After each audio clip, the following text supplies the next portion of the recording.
University మంచి భవిష్యత్తు కోసం తెలుగు విద్యార్థులు ఇష్టపడే యూనివర్సిటీ. కాల్ 9059052378 9059052379.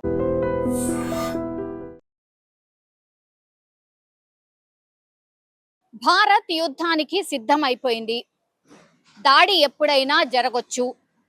36 గంటల, 48 గంటల, లేకపోతే 24 గంటల ఎప్పుడైనా జరిగే అవకాశం ఉంది అనంటూ ఏకంగా పాకిస్తాన్కి సంబంధించిన సమాచార శాఖ మంత్రి, నాకు ఒక ఇంటెలిజెన్స్ రిపోర్ట్ ఉంది, ఖచ్చితంగా భారత్ పహల్గామ్ దాడి ఏదైతే జరిగిందో అందులో పాకిస్తాన్ పాత్ర ఉంది, పాకిస్తానే ప్రేరేపించి ఉగ్రదాడి చేయించింది అనేసి నమ్ముతోంది. కాబట్టి యుద్ధానికి సిద్ధమైపోయింది, దాడి జరగొచ్చు.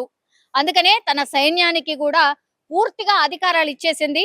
మీ ఇష్టం, మీరు ఏది చెయ్యాలనుకుంటే అది చెయ్యండి, కానీ ఈ ఉగ్రవాదం అనే మాట వినిపించొద్దు. అట్లాగే ఈ ఉగ్రవాదాన్ని ప్రేరేపించినటువంటి దేశానికి కూడా ఒక లెసన్ చెప్పాల్సిందే అంటూ త్రివిధ దళాలకి పూర్తిగా రైట్స్ ఇచ్చేసిండ్రు. ఇప్పుడు అందులో భాగంగానే ఇప్పుడు అన్ని ప్రిపరేషన్స్ నడుస్తున్నాయి.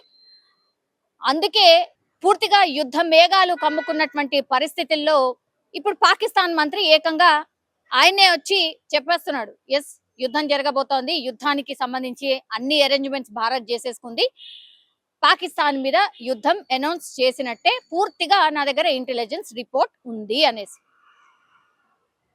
ఇంకోవైపు ఏమో ఐక్యరాజ్య సమితి అంటే దేశాలు అన్ని కూడా ఏదైనా పూర్తిగా దేశాలలో ఏం జరుగుతోంది, ఏంటి సిచ్యువేషన్, దేశాల మధ్య ఏమన్నా దౌత్య సంబంధాలు ఏమన్నా దెబ్బతిన్నా, లేకపోతే ఇంకా ప్రపంచవ్యాప్తంగా తీసుకోవాల్సిన డిసిషన్స్ ఏమన్నా ఉన్నా, ఎస్పెషల్లీ మొన్న జరిగినటువంటి కరోనాకి సంబంధించి అన్ని ప్రపంచ దేశాలు ఫేస్ చేసినప్పుడు ఎట్లయితే ఐక్యరాజ్య సమితి అందరి దేశాలతో పిలిచి రాయబార కార్యాలయంలో కూర్చోబెట్టి అందరి దేశస్తులతో ఎట్లయితే మాట్లాడిందో, అట్లా ఆ ఐక్యరాజ్య సమితికే ఇప్పుడు పాకిస్తాన్ దేవుడారా, పాకిస్తాన్ ఇప్పుడు దేవుళ్ళారా మమ్మల్ని కాపాడండి, మా మీద కన్నెర చేసింది ఇండియా, కాబట్టి మీరు మధ్యవర్తిగా మాట్లాడండి, యుద్ధానికి పూర్తిగా సిద్ధం అయిపోయింది, మా తప్పేం లేదు, మేమేం చేయలేదు, అయినా సరే మా మీద కుట్రపూరితంగా యుద్ధం చేయడానికి సిద్ధం అయిపోయింది భారత్ అని పాపం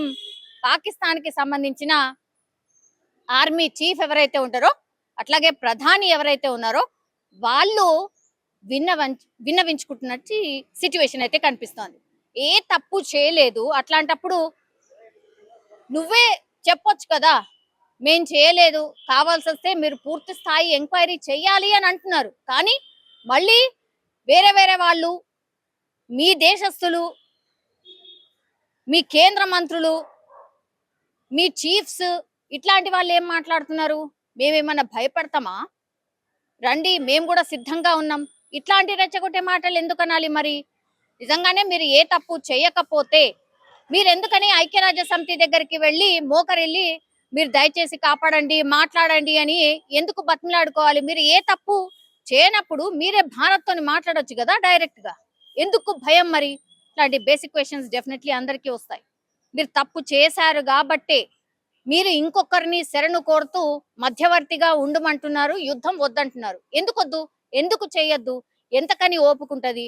ఓపిక అయిపోయింది. ఇప్పుడు అమాయక ప్రజల్ని, అసలు మీ భూభాగమే కాదు, పూర్తిగా ఉగ్రవాదులని మంచిగా డెన్లుగా ఏర్పాటు చేసుకొని మీ దేశంలో ట్రైనింగ్ ఇప్పిస్తారు, ఆ తర్వాత మీ సైన్యమే వీళ్ళు మీ పౌరులే అన్నట్టుగా వాళ్ళని తీసుకుపోయి బంకర్లతో దాచుతున్నారు ఉగ్రవాదులని.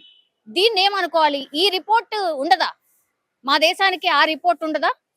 మీ దేశానికి ఇంటెలిజెన్స్ రిపోర్ట్ ఉంది, వీళ్ళు యుద్ధం చేస్తారు అని చెప్తున్నారు కదా, మరి మాకు కూడా రిపోర్ట్స్ అన్ని వస్తాయి కదా మీ దేశంలో ఏం జరుగుతోంది అని.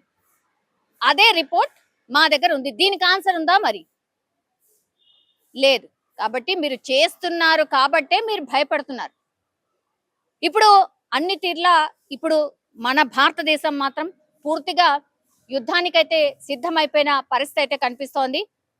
అక్కడ ఆ దేశస్తులు అయితే భయపడుతున్నారు. అంటే సామాన్యులు అయితే ఎక్కడ కూడా యుద్ధం కోరుకోవట్లేదు. మీరు వట్టిగానే భారత్ ని రెచ్చగొడుతున్నారు. దాని బలం ఏంటో తెలిసిన తర్వాత కూడా మీరేదో ఓ ప్రగల్భాలు వలుకుంటా మాకు వాళ్ళ అండ ఉంది వీళ్ళ అండ ఉంది, ఒక 4-5 రోజులు కొంత మేనేజ్ చేస్తే చాలు, మాకు చైనా లాంటి వాళ్ళు సపోర్ట్ చేస్తారు, ఇట్లాంటివన్నీ ఆలోచిస్తున్నారు కాబట్టి మీరు యుద్ధానికి దిగుతున్నారు. కానీ యుద్ధానికి దిగితే నష్టపోయేది ఎవరు అని అంటే అందరికీ తెలిసినటువంటి విషయమే. అక్కడ బలం లేదు, ఏమీ లేదు. మీరు ఆల్రెడీ ఆర్థిక సంక్షోభంలో ఉన్నారు. ప్రజలే మీకు మీ గవర్నమెంట్ కి మద్దతు తెలపట్లేదు. అట్లాంటి సిచ్యువేషన్ లో ఏదో యుద్ధానికి మేము సిద్ధంగా ఉన్నాము అనేది ఏదో ముందటికొచ్చి ప్రగల్భాలు పలుకుతున్న సిచ్యువేషన్ అయితే కనిపిస్తోంది. కానీ యుద్ధం జరిగితే మాత్రం పాకిస్తాన్ కి కూడా తెలుసు వాళ్ళే నష్టపోయేది అని. సో ఇప్పుడైతే పూర్తిగా అందరూ చర్చించుకుంటున్న విషయం, అట్లాగే అందరూ ఎదురు చూస్తున్నటువంటి వార్త ఏదైనా ఉంది అని అంటే భారత్ ఏదో చేయబోతోంది. భారత్ అన్నిటికీ ప్రిపేర్ అయిపోయింది. ఐఎన్ఎస్ విక్రాంత్ ని కూడా యాక్టివేట్ చేసింది. అందుకే ఎయిర్ బేస్ ద్వారానే పాకిస్తాన్ మీద విరుచుకు పడబోతోంది. అది ఎప్పుడు అనేదే అందరూ భారతీయులు కూడా ఎదురు చూస్తున్నటువంటి పరిస్థితి అయితే కనిపిస్తోంది. నిజంగా ప్రస్తుతం ఉన్నటువంటి సమాజం దేనికి ప్రయారిటీ ఇస్తుంది? ఆర్థిక సంబంధాల చుట్టూ మాత్రమే తిరుగుతోంది. మళ్ళీ ఎన్నికలంగానే చాలా విరక్తి కలుగుతాను. మంచి అనిపిస్తుంది కదా, లేడీస్ కూడా ఛాలెంజింగ్ జాబ్స్ చేసినప్పుడు చాలా బాగుంటది. ట్రాఫిక్ అసిస్టెంట్స్ గా నియమించిన ట్రాన్స్జెండర్స్ అందరితో సాల్యూట్ చేయించుకుంటున్నారు. ఫుడ్ డెలివరీ ఇవ్వటానికి వెళ్ళినటువంటి డెలివరీ బాయ్ అనిల్ పై కళ్ళ ముందు